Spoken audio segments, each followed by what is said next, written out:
J'espère que vous allez bien. Moi, je vais super bien comme d'habitude. N'oubliez pas de liker et de vous abonner. Surtout, mettez le pouce en l'air pour encourager les histoires d'Akuma. Si vous avez une histoire à raconter, n'oubliez pas de l'envoyer à ce numéro qui s'affiche ci-dessous. À travers nos histoires, nous donnons des conseils et nous tirons chacun une leçon.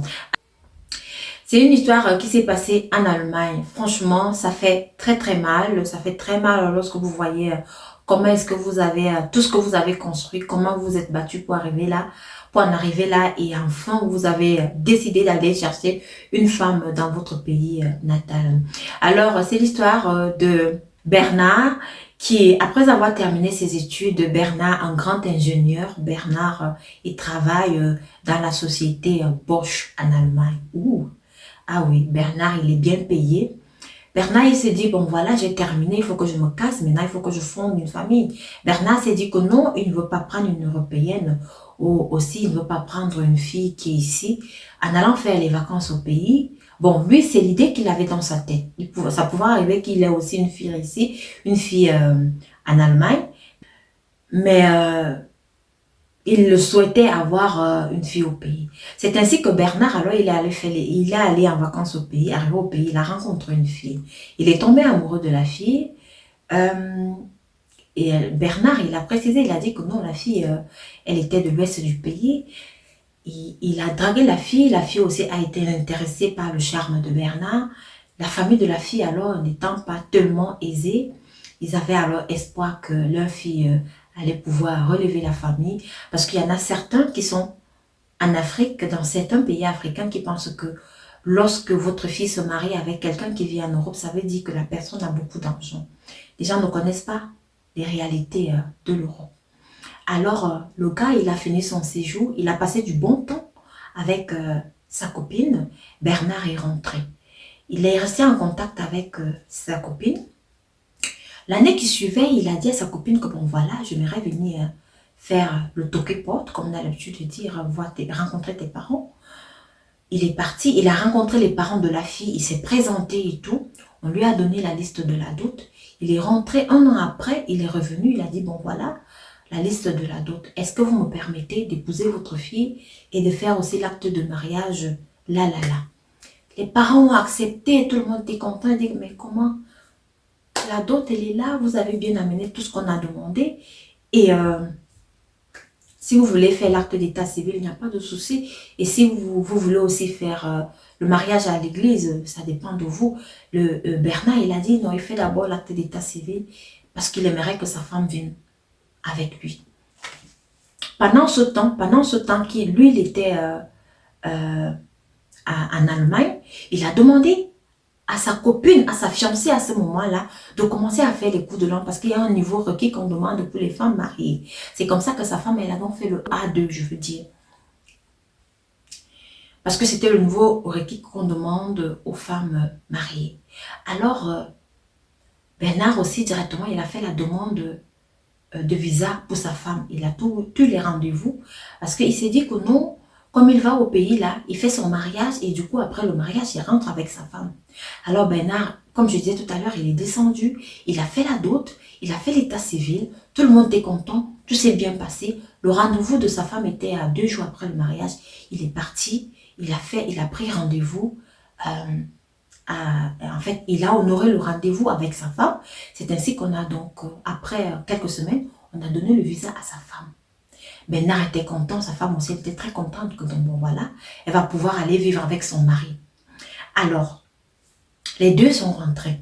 Quand ils arrivent ici, 4 semaines plus tard, la femme de Bernard constate que mais son mari ne lui donne pas trop d'argent. Parce qu'elle aussi de son côté, soit je ne sais pas, elle a la pression de la famille. Un beau jour, elle dit à Bernard que non, mais elle ne pensait pas que c'est comme ça que ça allait être avec lui. C'est pas ce qu'elle s'était imaginé. Parce que là où elle est là, elle doit aider sa famille. Et elle pensait que Bernard allait l'aider. Donc, Bernard dit que non, il donne 1000 euros à sa femme chaque jour. C'est Bernard qui paye le loyer. C'est Bernard parfois qui paye la nourriture africaine. Mais elle a ses 1000 euros dans son compte. C'est pour ses vêtements, c'est pour sa famille. La femme de Bernard trouve que non, les 1000 euros là, c'est pas assez. Que Bernard ne lui donne pas assez d'argent. Elle doit pouvoir relever sa famille, elle doit pouvoir aider sa famille, elle doit pouvoir envoyer l'argent à sa famille. Un beau jour alors, c'est ainsi que Bernard, il a eu les problèmes avec sa femme. On était déjà à 6 semaines qu'elle soit en Allemagne, qu'elle soit arrivée en Allemagne. Elle est allée se plaindre à la police. Et vous savez, lorsque vous faites venir une femme en Allemagne, pour qu'elle soit intégrée, il va falloir qu'elle fasse les cours de langue. Étant donné qu'elle avait déjà fait au niveau 2 de cours de langue, il fallait qu'elle fasse maintenant le niveau 3. Elle a commencé dans son niveau 3 ici. Et là-bas, on vous explique tous les lois allemandes. En fait, il y a des petites leçons comme ça où on vous explique. Quand vous ne comprenez pas bien, on vous donne quelqu'un qui traduit tout ça pour vous. Et on vous dit, en cas de problème, voilà tel numéro que vous pouvez appeler. Lorsque vous êtes brusquement malade, voilà le numéro que vous voulez appeler. Le premier numéro qu'on vous donne en Allemagne, c'est le numéro de la police.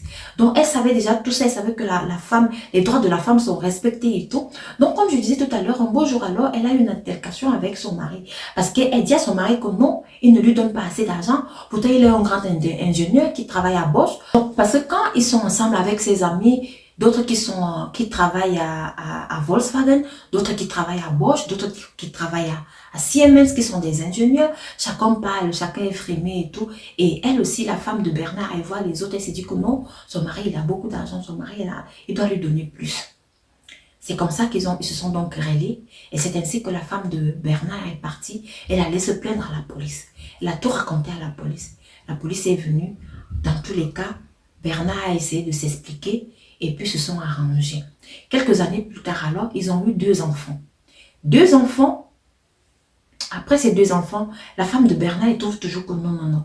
Bernard ne lui donne pas assez d'argent. Elle s'était souhaité, ce qu'elle avait dans sa tête, que quand elle va venir en Europe, elle sera comme les filles, les influenceuses qu'on voit dans les réseaux sociaux, avec les sacs de marque, les chaussures de marque. C'est ce qu'elle avait dans sa tête. Elle se disait comment elle va s'acheter ça, que son mari a beaucoup d'argent et que son mari allait l'aider à sortir sa famille de la pauvreté, à construire des maisons, envoyer toujours de l'argent à sa famille. Même dans les 1000 euros, là, si tu envoies 500 euros ou 300 euros à ta famille, c'est beaucoup. Mais qu'est-ce qu'ils veulent? C'est ainsi que la fille, donc, elle a donc créé un problème, elle a commencé à créer des problèmes. Vous savez, parfois, lorsque vous êtes dans des problèmes, dans des querelles avec votre femme, à un moment donné, vous avez une réaction très très brutale. Parce que lorsque vous avalez, à un moment donné, la goutte d'eau déborde le vase et vous n'en pouvez plus. Il a donc porté main sur sa femme. C'est ainsi que sa femme est allée encore voir la police pour une 2e fois. Et là maintenant, elle est en train de demander le divorce. Les enfants sont maintenant du côté de la femme. Donc, elle se dit dans sa tête que là, comme elle demande le divorce là, parce que c'est elle-même qui a créé ça. Parce que son mari travaille à Bosch, ça veut dire on va couper le salaire de son mari en 2. Un, d'abord, il va payer l'alimentation pour les enfants. Et 2, il va payer le logement, là où sa femme doit rester avec ses enfants. Et de 3, il peut même payer sa femme. Parce que sa femme peut argumenter que non, elle n'a pas étudié, elle n'a pas fait de formation, parce qu'il fallait qu'elle reste à la maison pour élever les enfants. Et ça, c'est protégé par la loi. Alors, Bernard, il est coincé. Il est vraiment coincé. Bernard, il est mal en point parce qu'il ne sait pas quoi faire. Le divorce va être prononcé. Bernard, il s'est dit, franchement, je me suis dit qu'ici en Europe, je n'allais pas trouver une bonne femme. Mais en Afrique, là, dans mon pays natal, je suis allée prendre...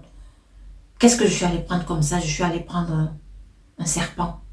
Je suis allée prendre une personne qui ne comprend rien à la vie. Donc, la femme de Bernard, elle s'est dit que non, avec ce divorce, elle aura l'argent. Elle aura l'argent. On se pose donc la question de savoir, elle aura l'argent, ça sera combien? Un ingénieur, peut-être qu'il peut avoir 4 000 euros net. Je ne sais pas, et ça dépend aussi du numéro d'impôt qu'il a. Ça dépend. Donc, elle peut avoir combien? C'est grave, c'est grave. Juste pour dire que les familles qui mettent la pression à leurs enfants qui viennent d'épouser peut-être des personnes qui vivent en Europe. Non. Ne pensez pas que ces gens-là ont de l'argent. Ne pensez pas que ces gens-là sont bougrement riches. Parfois en Europe, tu n'as même pas. Tu peux te retrouver à la fin du mois comme ça, ton compte est à 0, tu es dans un minus. Pas possible. Mais si tu dis ça à quelqu'un dans ton pays natal que tu es dans un minus, pas possible, on ne va pas te croire. Hein? On va penser que tu es en train de raconter des bobards. On va penser que non, c'est parce que tu ne veux pas aider. Mais pourtant, c'est vrai. Ces parents qui encouragent leurs enfants à faire ce genre de choses, sachez que demain ou après-demain, Le karma. Le karma existe. Elle va penser que non, là où elle va aller, là, elle aura mieux. Les enfants vont grandir. À un moment donné, même, on va lui demander à elle-même de travailler. Et puis, à un moment donné, Bernard pourra se remarier. Et lorsqu'il se remarie et qu'il fait des enfants, elle n'aura plus cet argent. Hein. Parce que lui, il sera déjà en train de former sa famille. Ou alors, Bernard peut décider, ce sont des conseils que je donne, conseils pour décider d'aller dans un autre pays européen. Il ne lui dit même pas là où il est. Et comme ça, il ne va plus jamais rien payer pour les enfants, puisque personne ne saura là où il est. Et s'il décide même aussi de dire que bon, là, je résilie mon contrat de travail, il n'a plus de revenus, il va donc te payer avec quoi? Il ne faut pas être bête. Il n'aura plus de revenus. Avec quoi il va te payer? Il sera chômeur. Il me dit que non, lui le chômeur, il n'a pas de travail, il ne peut plus rien payer. Il faut réfléchir, mesdames, il faut réfléchir. Et puis parfois dire à vos familles qui vous harcèlent pour des demandes d'argent, pour ceci, dis-leur que non, mais c'est pas ce que vous croyez. Je pensais que c'était comme ça, moi aussi, mais là, c'est pas le cas. Mais j'aime mon mari, je peux pas. Faut parfois le dire. Mais des filles aussi qui, je sais pas, beaucoup d'influence sur les réseaux sociaux. Bon, voilà. C'était dans l'histoire de Bernard. S'il vous plaît, donnez des conseils à Bernard parce qu'il est vraiment mal en point. Il ne sait pas quoi faire, hein. Je peux le consoler comme je peux, mais ça va aller et les possibilités, Bernard, il les a. Hein. Il résilie son contrat de travail et puis il ne paye plus rien, ou il change de pays et puis on ne sait même pas là où il est. Et il va recommencer sa vie ailleurs, ou alors il dit qu'il reste dans le même pays, mais il se marie avec une autre. Mais pour les enfants, il va payer pour la femme, pour qu'il ne paye plus le logement ou quoi que ce soit pour la femme. Donc, voilà l'histoire de Bernard. À vous, mes abonnés, de dire quelque chose par rapport à cette histoire. Et si vous avez des histoires pareilles, n'oubliez pas de les envoyer au numéro qui s'affiche ci-dessous. Merci de me soutenir parce que je sais, je suis encore dans mes débuts. Merci.